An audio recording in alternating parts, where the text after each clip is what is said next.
골로새서 강의 15번째 시간입니다. 골로새서 2장 20절로 23절 같이 읽겠습니다. 너희가 세상의 초등학문에서 그리스도와 함께 죽었거든 어찌하여 세상에 사는 것과 같이 규례에 순종하느냐. 곧 붙잡지도 말고 맛보지도 말고 만지지도 말라 하는 것이니 이 모든 것은 한때 쓰이고는 없어지리라. 사람의 명령과 가르침을 따르느냐. 이런 것들은 자의적 숭배와 겸손과 몸을 괴롭게 하는 데는 지혜 있는 모양이나 오직 육체에 따르는 것을 금하는 데는 조금도 유익이 없느니라. 아멘. 계속 이어지고 있는 내용입니다. 율법주의 유사복음에 관련된 이야기입니다. 자, 오늘은 세상의 초등학문이라는 표현이 등장했습니다. 이 표현은 우리가 한번 이미 다루었었던 주제인데요. 잠시 후에 좀 더 정리해 드리겠습니다. 오늘 본문이 가정법 문장으로 시작되고 있습니다. 일반적으로 가정법을 사용하는 가장 큰 이유는 강조입니다.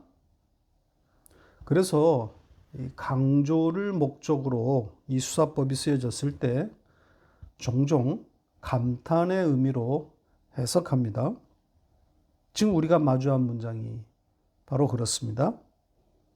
너희들은 세상의 초등학문에서 그리스도와 함께 죽은 자들이 아닌가?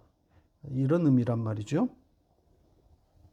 자, 세상의 초등학문에서 그리스도와 함께 죽은 자, 이 내용부터 살펴보겠습니다.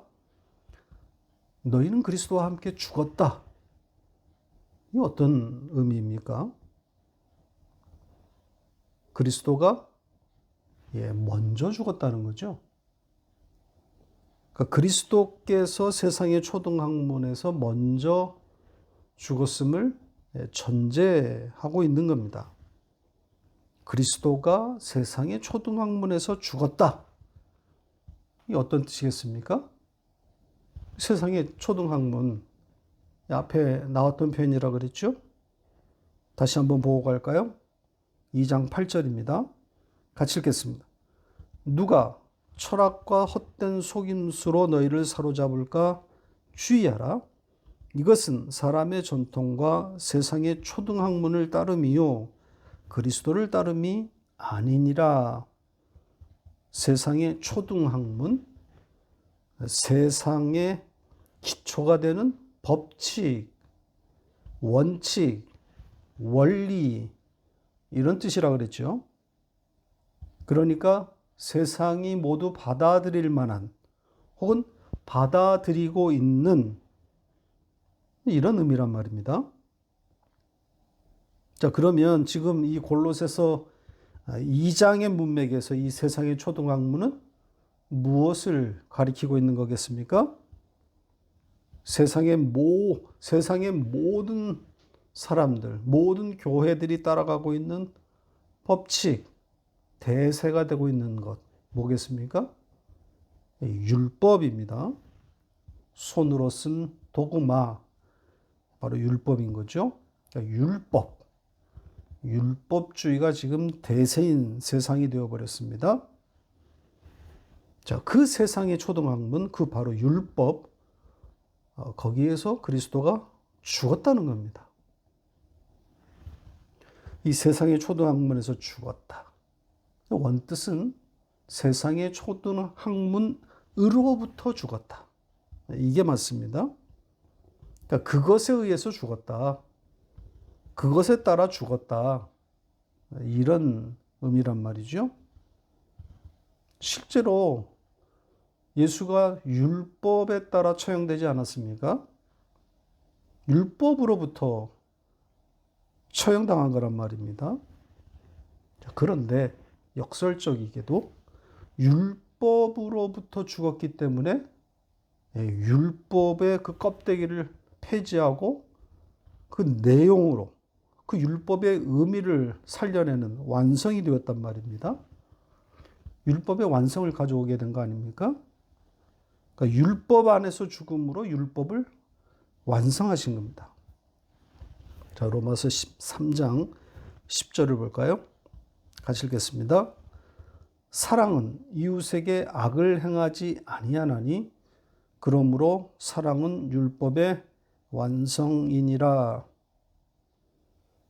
받아들일 수 없는 번역입니다. 아주 참담한 번역입니다. 이웃을 사랑하는 것이 율법의 완성이다. 이렇게 읽으라는 거 아닙니까? 그러니 죽도록 이웃을 사랑하라. 이런 교훈만 남게 되는 겁니다. 왜곡도 이런 왜곡이 없습니다. 원문과 비교해 보겠습니다. 보시죠. 자, 여기 이웃은 성도입니다. 동네 이웃사촌을 말하는 것이 아니란 말이죠. 따라서 이 말씀은 성도의 교제, 코이노니아를 말하고 있는 겁니다. 성도에게만 있는 그 완성을 말하는 거란 말이죠. 아가페 아닙니까? 예수가 율법으로부터 그 율법에 따라 죽음으로 완성된 그 사랑이란 말이죠. 그래서 그 사랑, 그 아가페가 율법의 완성이다. 이렇게 지금 말하고 있는 겁니다. 자, 이렇게 율법으로부터 죽은 그 예수 그리스도와 함께 성도가, 우리가 죽은 겁니다. 세상의 초등학문, 이 율법, 그것으로부터 예수가 죽은 것처럼 성도도 그 율법으로부터 죽은 겁니다. 율법이 고발해서 예수를 죽인 것처럼 성도도 율법의 고발에 의해서 꼼짝없이 죽게 된 겁니다. 그런데 그 죽음을 누가 대신하는 겁니까? 예수의 죽음이 대신해버린 거죠. 그러니까 그리스도와 함께 죽었다. 이 말은 그분의 죽음 안에 우리가 들어있다. 이런 의미가 되는 겁니다. 그래서 그의 죽음 안에서 우리 모두가 죽은 효과를 갖게 되는 거란 말이죠. 그래서 바울 사도는 갈라디아서 2장에서 이렇게 표현했습니다. 같이 읽겠습니다. 내가 율법으로 말미암아 율법에 대하여 죽었나니 이는 하나님에 대하여 살려 함이라. 자, 이 보시는 것처럼 의미상 오늘 본문과 정확히 같은 내용입니다.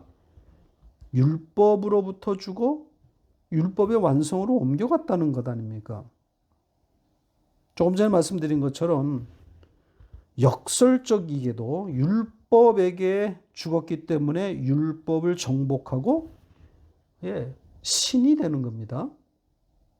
여기 신으로 살아났다. 자, 이것이 율법과 관련된 성도의 정체성입니다. 그러니까 율법에게 죽었지만 율법을 이겨버린 겁니다. 누구 때문입니까? 그리스도가 먼저 율법에게 죽었기 때문인 거죠. 그러니까 이런 정체성을 가진 너희인데 어찌하여 그 율법에 다시 순종하려 하는가? 바울 사도의 탄식입니다. 자, 그런데 여기에 바울이 사용한 그 단어가 아주 독특합니다. 우리 성경은 어찌 그 규례에 순종하는가? 규례에 순종하다. 이렇게 번역한 단어인데 성경 통틀어서 여기 딱 한 번 등장한 단어입니다. 도그마티조. 이런 단어인데요. 도그마의 동사형입니다. 그러니까 도그마화하다. 이런 뜻인 거죠. 그러니까 교리화하다, 신념화하다, 이런 정도의 의미입니다. 현재 시제에 수동태를 사용했으니까 현재 도구화되고 있다, 교리화되고 있다, 되어지고 있다, 이런 의미를 담았습니다. 율법의 완성을 가진 너희인데 어찌하여 어떻게 교리화되어지고 있는가, 이런 뜻입니다. 그러니까 말씀이 아닌 도그마에 미혹된 그들의 모습을 담고 있습니다. 이 도그마티죠. 바울이 사용한 이 단어, 성경에 딱 한 번 등장하는 이 단어, 오늘 우리가 새겨봄직한 묵직한 단어입니다. 오늘날의 교회 현상을 고스란히 담고 있는 것 같지 않습니까? 바울은 이 도구화되어 가고 있는 이 골로새 교회 현상을 또 이런 표현을 사용해서 첨가했습니다. 보시죠. 여기 세상에 사는 것과 같이, 그러니까 마치 세상 안에서 사는 것처럼, 이런 뜻입니다. 어떤 속뜻이 담겨 있는 거겠어요? 너희는 세상 안에서 사는 자들이 아니다, 이런 거죠. 성도는 세상을 사는 자가 아니야, 이런 의미입니다. 그러니까 세상에 있지만 세상을 사는 자가 아니라는 거죠. 제가 잘 쓰는 표현은 땅을 밟고 살지만 하늘을 산다, 이런 맥락이라고 할 수 있습니다. 아까 인용한 갈라디아서 3장 2장 19절, 신이 되었다, 바로 그 의미입니다. 법으로 인해 법에 죽고 그 법의 완성이 된 신이란 말이죠. 그러니까 하나님의 백성은 세상을 사는 자가 아닙니다. 세상에 속한 자가 아니란 말이죠. 주님께서 명확하게 그 소속을 말씀하지 않았습니까? 자, 요한복음 15장 19절 같이 읽겠습니다. 너희가 세상에 속하였으면 세상이 자기의 것을 사랑할 것이나 너희는 세상에 속한 자가 아니요 도리어 내가 너희를 세상에서 택하였기 때문에 세상이 너희를 미워하느니라. 세상에 속한 자가 아니라 주님께, 주님의 나라에 속한 자란 말이죠. 그래서 주님은 이어서 요한복음 18장에 이런 말씀을 하셨습니다. 자, 요한복음 18장 36절 같이 읽겠습니다. 예수께서 대답하시되 내 나라는 이 세상에 속한 것이 아니니라. 만일 내 나라가 이 세상에 속한 것이었다면 내 종들이 싸워 나로 유대인들에게 넘겨지지 않게 하였으리라. 이제 내 나라는 여기에 속한 것이 아니니라. 자, 이 말씀, 주님의 승리 방식, 따라서 성도의 이 세상 이김, 성도가 세상을 이기는 방식이 무엇인지를 유추해낼 수 있는 그런 말씀 아닙니까? 하나님은 세상과 싸우시는 그런 존재가 아닙니다. 세상 주관자 이 마귀와도 마찬가지입니다. 피조물인 마귀, 피조물인 세상, 그것과 싸우는 창조주, 조물주, 그것도 힘겹게 싸우고 있다? 이게 얼마나 웃기는 코미디입니까?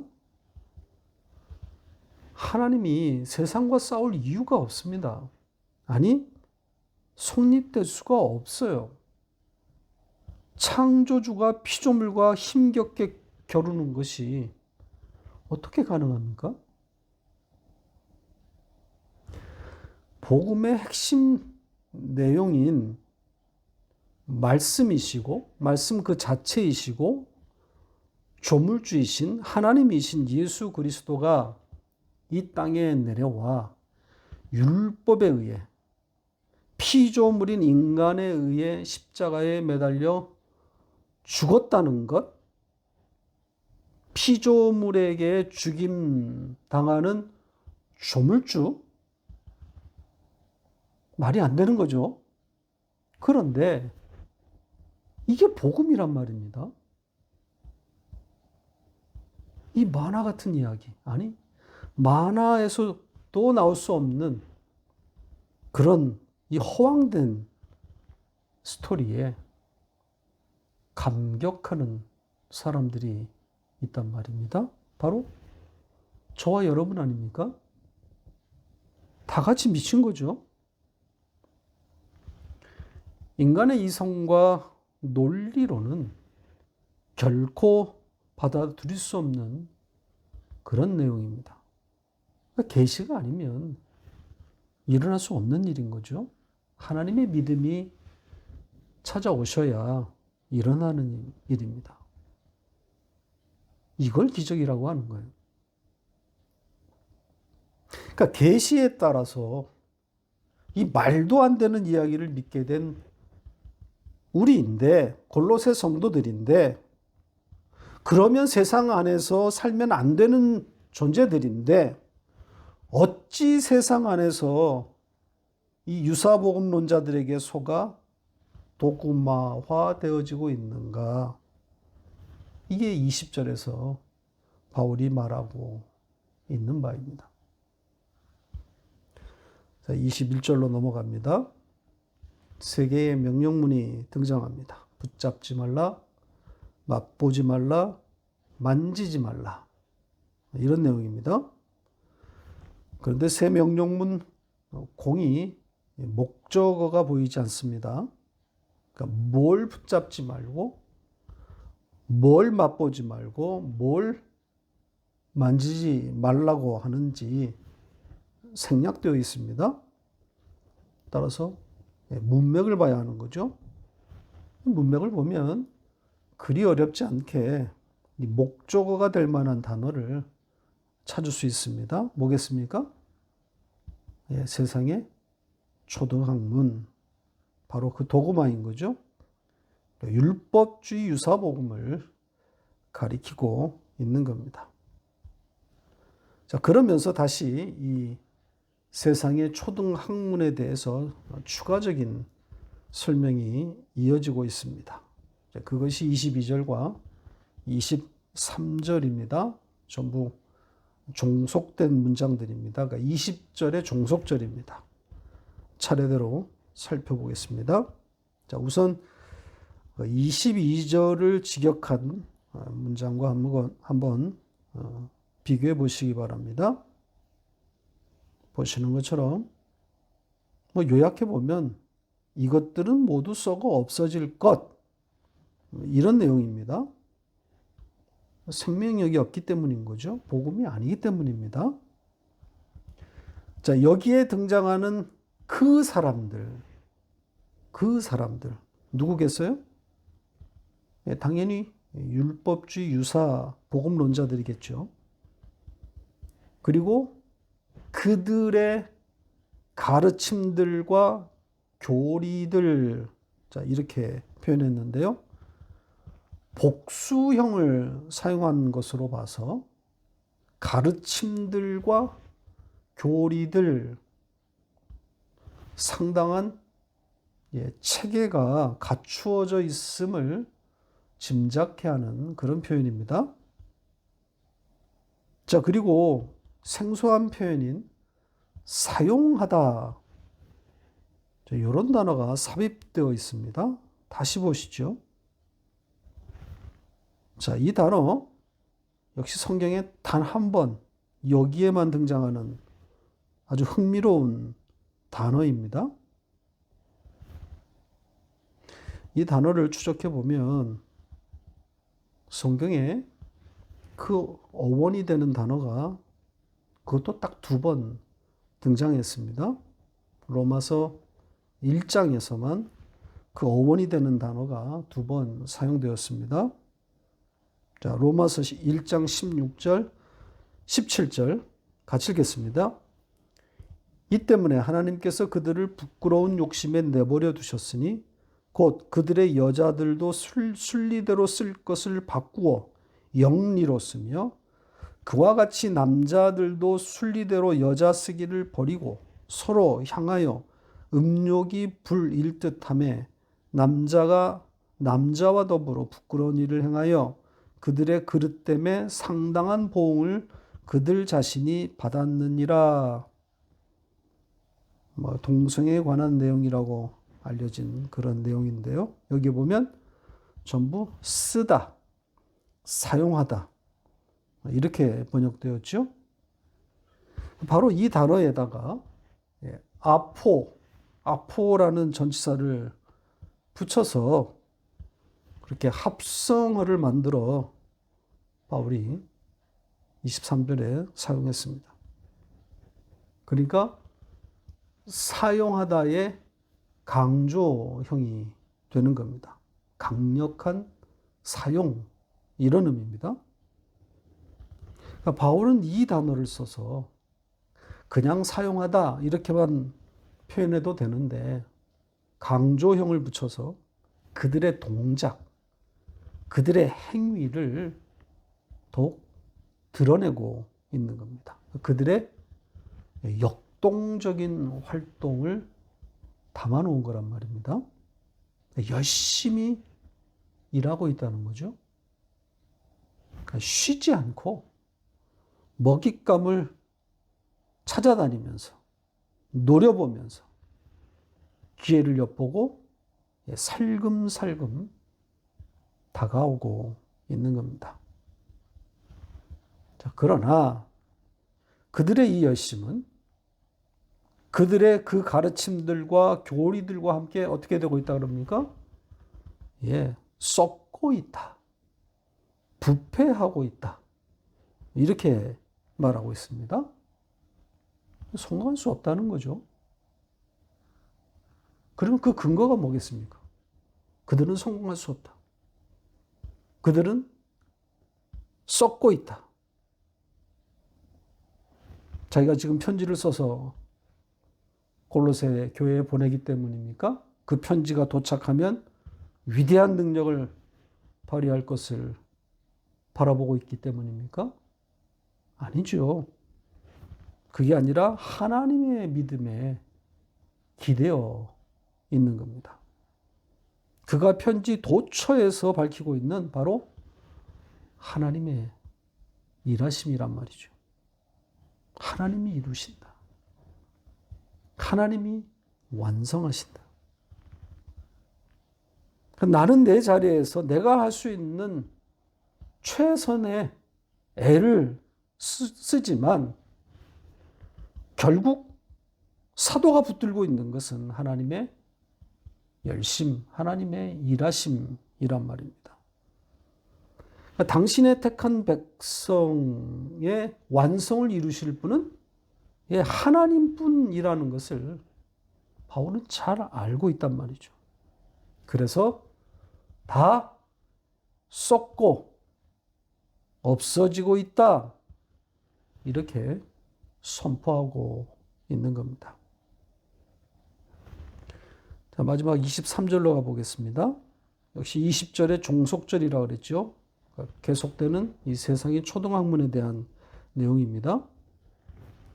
문장이 좀 복잡하고 어려운 단어들이 많이 등장합니다. 자의적 숭배, 또 자기의 몸을 괴롭힌다, 자학, 육체의 만족, 이렇게 번역된 단어들 전부 성경 여기에 딱 한 번만 등장하는 독특한 단어들입니다. 우선 이 단어들부터 좀 설명을 하고 전체 내용을 후에 살펴보겠습니다. 이 자의적 숭배, 이렇게 번역된 단어는 스스로의 경건함, 자기 의지에서 발현된 종교심, 이런 의미입니다. 그러니까 하나님과 상관없는 종교적 열심이라는 거죠. 그리고 자기의 몸을 괴롭힌다. 자, 이렇게 번역이 됐는데, 이 자학적인 금욕, 이렇게 생각하시면 무난할 것 같습니다. 어느 시대나 이런 극단적인 경건주의자들은 있어 왔습니다. 당연히 그 당시에도 이런 사람들이나 이런 사상들이 있었을 텐데, 이 율법주의 유사복음론자들이 이런 시대적 그 흐름에 올라탔을 가능성도 있습니다. 그러니까 율법의 그 수많은 규례들을 도구 삼아서 수행했을 가능성이 큽니다. 예수님 당시에 바리새인들도 어찌 보면 자학적인 금욕 아닙니까? 그리고 육체의 만족, 육체를 따르는 것, 이렇게 번역한 이 표현. 자, 이것도 여기에 이 육체, 원문의 취지를 잘 추적해 보면 이게 그러니까 하나님의 영, 이 영과 반대되는 개념의 육체로 봐야 합니다. 이 단어를 직역하면 육체에 꽉 채워짐, 육체로 가득한 상태, 이런 의미입니다.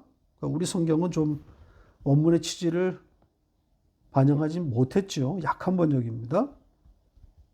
그러니까 영의 반대되는 개념, 하나님 없음의 상태로서의 육체 문맥은 그렇게 봐야 합니다. 그래서 막 사는 거, 자기의 몸을 마음대로 막 굴려서 타락하는 어떤 성적 타락과 같은 그런 것을 말하는 게 아닙니다. 하나님과 상관없는 자기 중심적 삶, 이것을 뜻하고 있는 거란 말이죠. 이들은 겸손한 사람들이에요. 지금 이 문장에도 겸손이란 단어가 등장하지 않았습니까? 앞에서도 꾸며낸 겸손, 이런 표현이 나왔었잖아요. 꾸며낸 겸손이 아니라 그랬죠.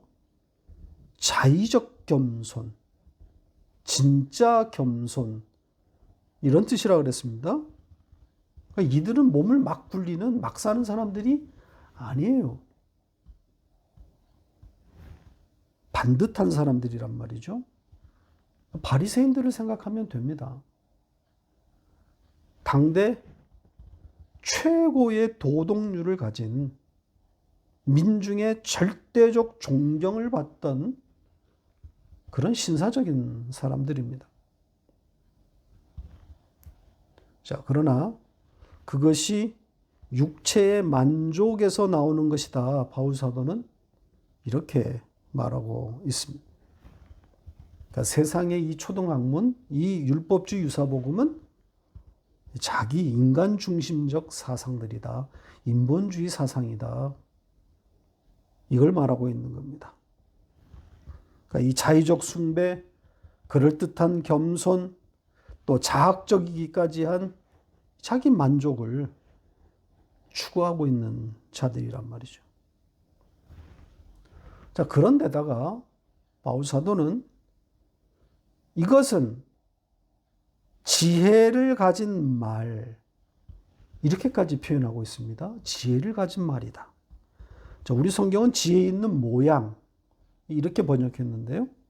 지혜를 가지고 있는 말, 로고스란 말입니다. 지혜를 가진 말. 로고스인데 지혜까지 가지고 있다는 거예요. 물론 여기에 지혜는 세상의 어떤 근본된 지식이라는 그런 의미가 아니라 그와 유사한 흉내낸 그런 의미의 지혜겠죠. 모든 것이 그럴듯하게 체계를 갖춘 매력적인 그런 사상이라는 의미를 담아놓은 겁니다. 그러니까 지혜의 말을 가지고 있는 데다가 여러 가지 눈에 보이는 그런 육체의 행위까지 가지고 있다는 것. 이런 것을 가지고 미혹하고 있는 겁니다. 그러니까 이렇게 잘 갖추어서 다가왔으니까 골로새 교회, 아시아의 교회들이 매력적으로 느끼지 않았겠습니까? 기초가 하나님의 입에서 나온 율법이고 지혜의 말로 가르치고 있고 겸손과 같은 그럴듯한 실천적인 행위가 있고 그런데다 가학적인 극단의 절제 혹은 이 경건의 수도까지 있으니까 이 화려함에 교회들이 속절없이 넘어가고 있는 겁니다. 오늘날의 교회가 다르지 않습니다. 이런 요소들을 다 갖추고 있지 않습니까? 성경, 하나님의 말씀을 가지고 있습니다. 화려한 수사를 동원하는 연설이 있습니다. 도덕적, 윤리적 삶을 말합니다. 자기의 몸을 극단적으로 괴롭혀 경건에 이루고자 하는 그런 종교적 열심들도 있습니다. 그런데 하나님이 길 자리가 없습니다. 십자가가 설 자리가 없습니다. 자기 숭배이기 때문인 거죠. 자기중심적 종교 생활을 영위하고 있습니다. 문의는 하나님 숭배인데 들어가서 보면 내용은 자기 숭배란 말이죠. 유사복음입니다. 육체에 머물러 있는 땅의 종교일 뿐입니다. 말씀을 맺겠습니다. 우리는 세상을 살지 않습니다. 우리가 세상에 있는 것은 세상에 살라고 있는 것이 아니라 하늘을 배우기 위함입니다. 하늘을 배우기 위해서 잠시 머물고 있는 겁니다. 본성이 죄인, 죄와 불순종에 갇힌 인간이라 이 보이는 세상에 수시로 속고 미혹되지만 그럼에도 하나님의 백성은 율법의 완성을 가진 신입니다. 하늘을 사는 자란 말이죠. 이 하늘을 살 때 그게 행복인 거죠. 안식이란 말입니다. 이 안식을 배우고 이 안식을 경험해가는 것이 신앙생활입니다.